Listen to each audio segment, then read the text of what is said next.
Mukunda jewellers మొట్టమొదటి factory outlet ఇప్పుడు కూకట్పల్లి, కొత్తపేట్, సోమాజిగూడ మరియు ఖమ్మంలో. Welcome to Suman TV. నేను మీ Suman TV Nag. Jani master top choreographer. ఈరోజు అతని మీద కొన్ని వ్యాఖ్యలు న్యూస్ రావడం జరిగింది. దానికి సంబంధించినటువంటి వాటిల్లో 0 FIR కూడా బుక్ అయింది. అయితే జనరల్గా జరిగినటువంటి వాస్తవ కోణాలు ఏంటి అంటే లీగల్గా మన కంటికి కనిపించేటువంటి విషయాలు ఏంటి, అండ్ అందులో ముఖ్యంగా ఏదైనా ఉమెన్కి సంబంధించినటువంటి విషయాల్లో లైంగికంగా వేధిస్తున్నాడు అనేటువంటి విషయం బయటకు వచ్చినప్పుడు FIR బుక్ చేసేటప్పుడు జనరల్గా ఎలాంటి విషయాలు తీసుకుంటూ ఉంటారు, అండ్ FIR బుక్ అయిన తర్వాత ఇటువంటి కేసుల్లో బెయిల్ వచ్చే అవకాశం ఉంటుందా లేదా?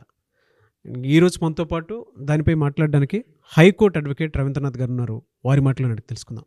Hello sir. హాయ్ అండి నాగరాజ్ గారు. జానీ మాస్టర్ అంటే టాప్ కొరియోగ్రాఫర్ అని, పొలిటీషియన్ అని కూడా చెప్పొచ్చు. ఎందుకంటే జనసేన పార్టీలో ఉన్నటువంటి మనిషి.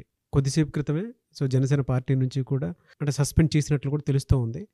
అదంతా ఒక స్టోరీ. అయితే ఈ జనరల్గా జానీ మాస్టర్ విషయంలో జరిగింది ఏంటి, లీగల్ ప్రొసీడింగ్స్ ఏ విధంగా ఉన్నాయి, 0 FIR అనేది ఏ సమయంలో ఏ సందర్భానుసారం బుక్ చేస్తారు, దాంతోపాటు లైంగికంగా ఒక విమెన్ని ఒకళ్ళు హెరాస్ చేస్తున్నారు అని అంటే పోలీసులు తీసుకునేటువంటి ఇన్ఫర్మేషన్, ఫస్ట్ ఇన్ఫర్మేషన్ ఏ పరంగా తీసుకుని బుక్ చేస్తారు?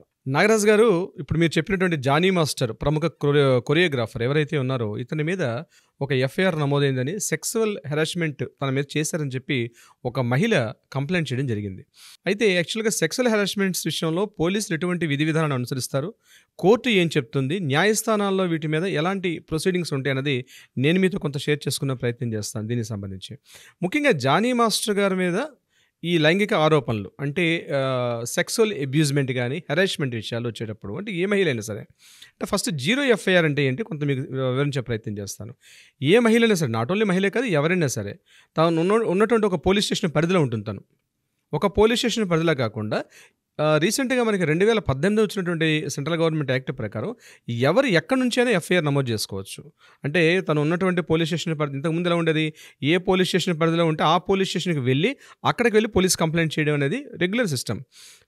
సెంట్రల్ గవర్నమెంట్ చేసిన కొన్ని యాక్ట్స్ ప్రకారం ఏంటంటే మనం ఎక్కడి నుంచైనా ఒక FIR నమోదు చేయొచ్చు. అంటే అక్కడ సమీపంలో ఉన్న పోలీస్ స్టేషన్కి వెళ్ళి తన యొక్క డీటెయిల్స్ అని ఇచ్చిన తర్వాత ఈ కన్సల్టేషన్ ఏ పోలీస్ స్టేషన్ పరిధిలోకి వస్తుందో దాన్ని ఫార్వర్డ్ చేస్తారు. దట్ ఇస్ కాల్డ్ 0 FIR అంటారు. ఇక్కడ మనం ఈ విషయానికి వచ్చినట్లయితే ఈ జానీ మాస్టర్ గారి మీద వచ్చినటువంటి ఎవరైతే లైంగిక ఆరోపణలు చేసిందో ఆ విక్టిమ్ అనేటువంటి ఒక బాధితురాలు, ఆమె 21-23 సంవత్సరాల వయసు ఉంటుందని రీసెంట్గా మన పోలీసులు కూడా తెలపడం జరిగింది. అయితే ఈ మహిళ ఏం చేశారంటే రాయదుర్గం PSలో ఒక కంప్లైంట్ ఇవ్వడం జరిగింది.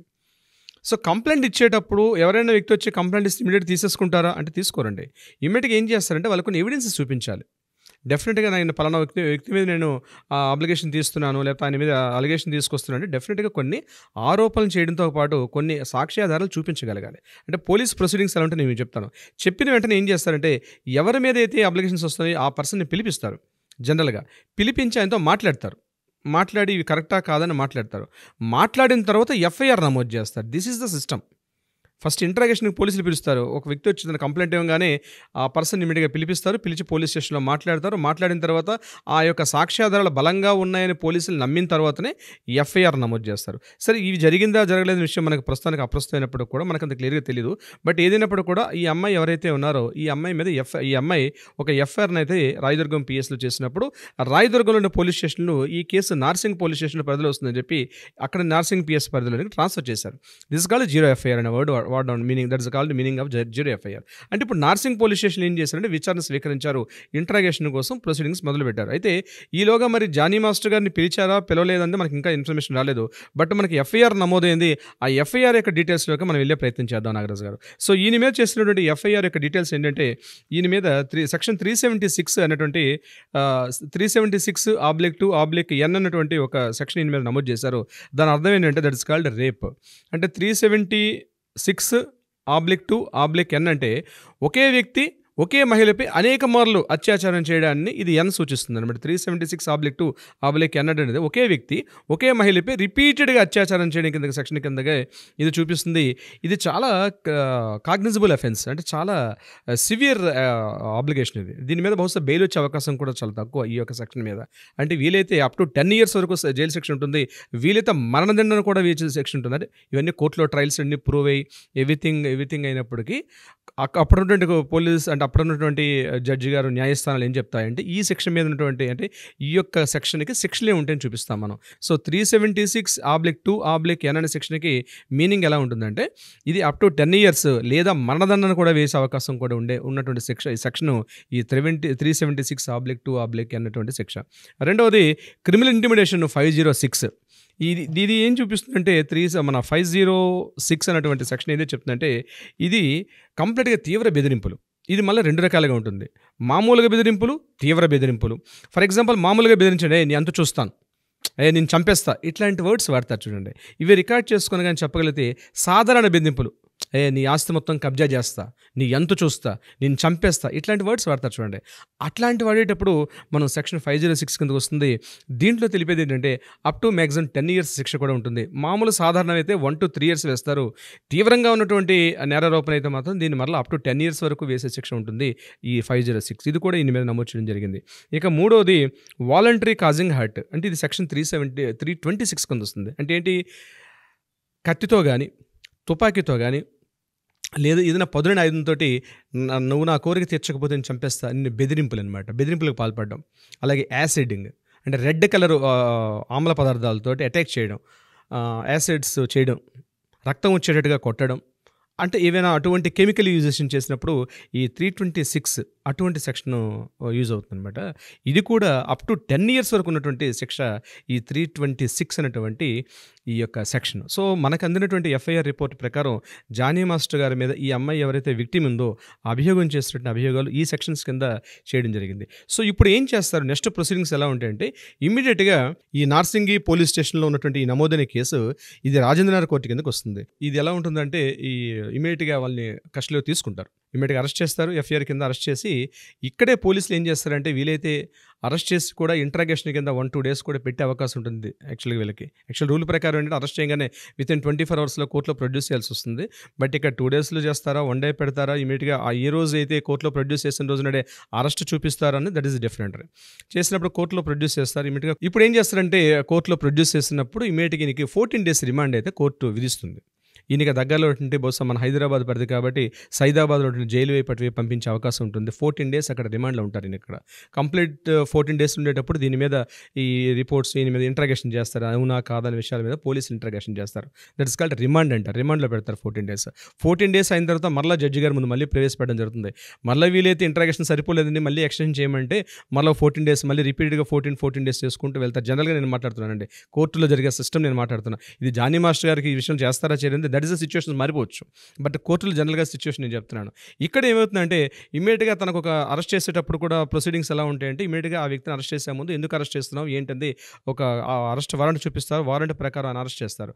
సో వారెంట్ చేసి అరెస్ట్ చేసిన తర్వాత అతన్ని ఒక న్యాయవాదిని ఒక అడ్వకేట్ను మాట్లాడుకుంటారు. అడ్వకేట్తో పాటు బెయిల్ అప్లై చేస్తారు. అయితే ఎప్పుడైతే ఎఫ్ఐఆర్ నమోదైందో ఇతను అరెస్ట్ కాకుండా కూడా ఒక యాంటిసిపేటరీ బెయిల్ తీసుకోవచ్చు. అది యాంటిసిపేటరీ బెయిల్ ఇమీడియట్గా అప్లై చేస్తుంది. ఇవ్వచ్చు ఇవ్వకపోవచ్చు, బట్ యాంటిసిపేటరీ కొద్దిగా ఎక్స్పెన్సివ్గా ఉంటుంది.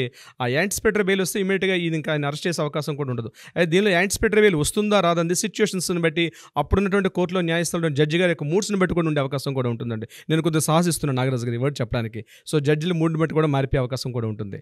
సో బెయిల్ వస్తుందా రాదండి అది. సో ఈ 14 daysలో కంటిన్యూగా రిపీటెడ్ ఒక బెయిల్ అప్లై చేస్తుంటాం, బెయిల్ ఫెయిల్ అవుతుంటుంది, బెయిల్ అప్లై చేస్తారు, బెయిల్ ఫెయిల్ అవుతుంది, ఇది ఒక ప్రొసీజర్ నడుస్తూనే ఉంటుంది. బట్ ఏదో ఒక రోజు నాటికి అయితే ఇక్కడ పోలీసులు ఏం చేస్తారంటే నాగరాజు గారు టెక్నికల్గా నేను చెప్తాను, కొద్దిగా ఇవన్నీ లీగల్ విషయాలు ఓపెన్ ఫోరంలో మాట్లాడే కొద్దిగా ఇబ్బందిగా ఉంటాయి. ఇక్కడ పోలీసులు ఛార్జ్ షీట్ ఫైల్ చేయరు సార్, లేట్ చేస్తారు ఛార్జ్ షీట్ ఫైల్ చేయాలంటే. ఎందుకు లేట్ చేస్తారు, ఛార్జ్ షీట్ కానీ ఫైల్ అయిందంటే డెఫినెట్గా బెయిల్ అనేది ఇవ్వాలి యాజ్ పర్ రూల్ ప్రకారం. సో వీళ్ళు ఏం చేస్తారంటే బెయిల్ ఇది ఎలా ఉంటుందంటే టామ్ అండ్ జెర్రీ గేమ్లా ఉంటుంది అనమాట. సో ఇమీడియట్గా ఎప్పుడైతే బెయిల్ ప్రాబ్లం వస్తుంది కాబట్టి వీళ్ళు ఏం చేస్తారంటే ఛార్జ్ షీట్ ఫైల్ చేయరు. అది ఇన్ని రోజులు టైం అంటుంటుంది. యాక్చువల్ 90 days టైం ఉంటుంది, యాక్చువల్గా 60 days కొన్ని విషయాలు ఉంటుంది. సో 60 days డ్రాగన్ చేస్తారు. So once charge sheet file అయిన తర్వాత అగైన్ అప్పుడు ఛార్జ్ షీట్ ఫైల్ ఓకే చేశాక అప్పుడు కోర్టులో ట్రయల్ స్టార్ట్ అవుతాయి. సో అప్పటి వరకు ఈ అమ్మాయి సింగిల్గా ఒకసారి కోర్టుకు సరిపోతుంది. బట్ ఎవరైతే ఈ పర్సన్స్ ఉన్నారో మన జానీ మాస్టర్ గారు అయితే రిపీటెడ్గా కోర్టుకి అయితే అటెండ్ అవ్వాల్సి వస్తుంది కంప్లీట్గా కంటిన్యూగా. అప్పుడు అప్పుడు కోర్టులో ట్రయల్ స్టార్ట్ అవుతాయి. ఇది 1 ఇయర్ పడుతుందా, 2 ఇయర్స్ పడుతుందా, 3 ఇయర్స్ పడుతుందా అన్నది ఆ కేసుకు ఉన్నటువంటి తీవ్రతను బట్టి ఉంటుంది. జడ్జిమెంట్ ఒకసారికి వచ్చే అవకాశం ఉంటుంది. ఇది యాక్చువల్గా లీగల్ ప్రొసీడింగ్స్ మాత్రమే నేను చెప్పేది నాగరాజు గారు. ఇప్పుడు ఈయనకి ఈ విషయంలో బెయిల్ వచ్చే అవకాశం ఉంటుంది అనుకోవచ్చా, రాదనుకోవచ్చు? ఇది యాక్చువల్గా ఈ సెక్షన్స్ ప్రకారం అయితే, నాకున్న ఇన్ఫర్మేషన్ ప్రకారం అయితే ఈ 14 డేస్ 1 మంత్లో వచ్చే అవకాశం చాలా తక్కువ అండి యాక్చువల్గా. ఇవి యాంటిసిపేటరీ బెయిల్, ఈ యాంటిసిపేటరీ బెయిల్ అది మేబీ అండి, అది మనం చెప్పొచ్చు చెప్పలేము, అది సిచ్యువేషన్ చెప్పలేము మనం. యాంటిసిపేటరీ బెయిల్ రావచ్చు, రాకపోవచ్చు, ఎందుకంటే నేను సొసైటీలో ఫిగర్గా ఉన్నాను. అయితే దీనికి సంబంధించి మనకి ఉమెన్ సేఫ్టీ వింగ్ అని WSW ఉంది, శిఖా గోయల్ గారు, దీని డీజే గారు, ఆవిడ కూడా మాట్లాడుతూ ఒక విషయం చెప్పడం జరిగింది.